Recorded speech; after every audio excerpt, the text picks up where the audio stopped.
தமிழ்நாடு தினத்தை முன்னிட்டு உதகை மக்கள் புதிய கோரிக்கை. உதகமண்டலம் என்ற பெயரை மாற்றி பாரம்பரிய பெயரை அதிகாரப்பூர்வமாக மீட்டெடுக்க முதலமைச்சர் விஜயிடம் நீலகிரி மக்கள் வலியுறுத்தல்.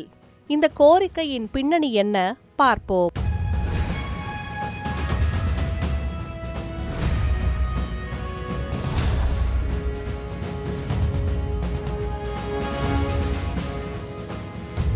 Petra, India's premium still doors. காலத்தை தாண்டிய அழகும் உறுதியும்.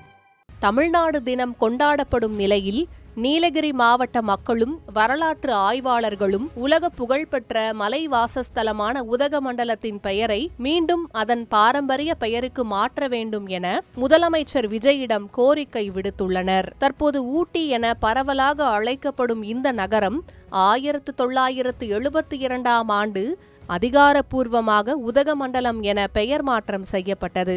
ஆனால் இந்த பெயர் அப்பகுதியின் பூர்வகுடி மக்களின் வரலாற்று அடையாளத்தை பிரதிபலிப்பது இல்லை என நீலகிரி ஆவண மையம் உள்ளிட்ட அமைப்புகள் வலியுறுத்துகின்றன.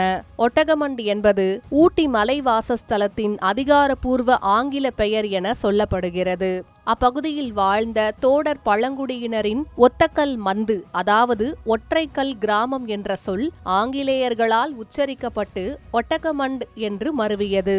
1830ஆம் ஆண்டு கிறிஸ்தவ மத போதகர் ஏ. மெட்ஸ் எழுதிய பதிவுகளிலும் 1908ஆம் ஆண்டு வெளியான ஒட்டகமண்ட் எ ஹிஸ்டரி என்ற நூலிலும் இந்த பெயரின் பூர்வீக தோற்றம் விளக்கப்பட்டுள்ளது.